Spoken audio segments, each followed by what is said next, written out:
Do you like unsolved mysteries? Maybe a government cover-up with an FBI agent relentlessly seeking the truth.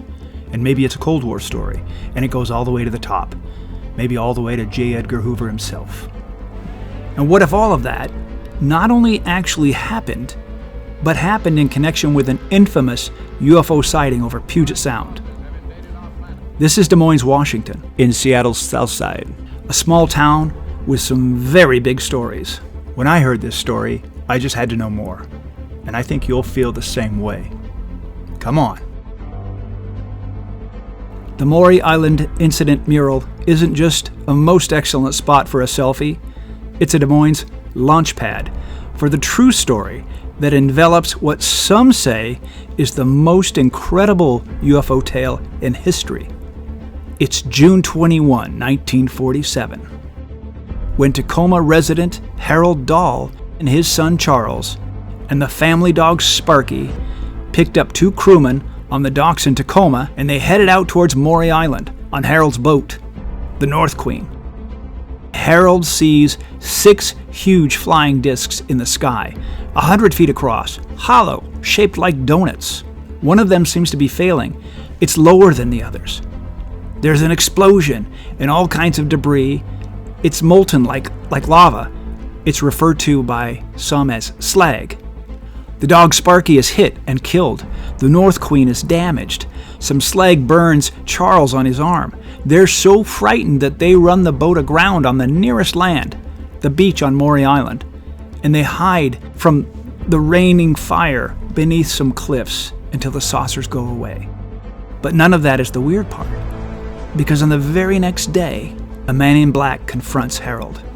The man in black told Harold that he knew what Harold had seen the day before in the water, and the man in black warned Harold not to tell anyone, or bad things might happen.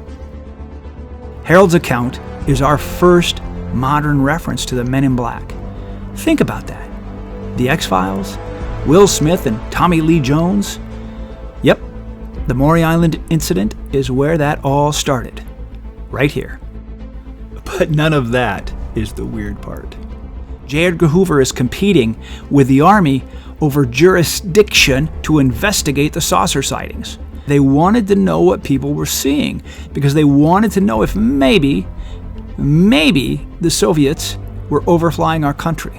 The Army assigns 2 intelligence officers, former World War II pilots, to investigate Maury Island, Captain William Davidson and Lieutenant Frank Brown. On July 31st, 1947, the 2 intelligence officers actually fly to McCord Field in Tacoma in an Army surplus B-25 bomber that they pilot. But by this time, over a month later, just like the man in black had warned, bad things had happened to Harold. The 2 intelligence officers, they take samples of the slag, manifest it as top secret cargo, and store it inside the bomber's navigator's kit. Tragically, Captain Davidson and Lieutenant Brown perish when the B-25 spontaneously and inexplicably catches fire less than 1 hour into the flight. Now here is where it gets twisted. Harold is so upset about all the bad things that have happened, he decides he's going to make up a new story. He's going to tell the whole world that he made the whole thing up. That he's the biggest liar that ever lived. Because he'd rather be known as a liar than face more ridicule. That's the story. Don't know what to believe?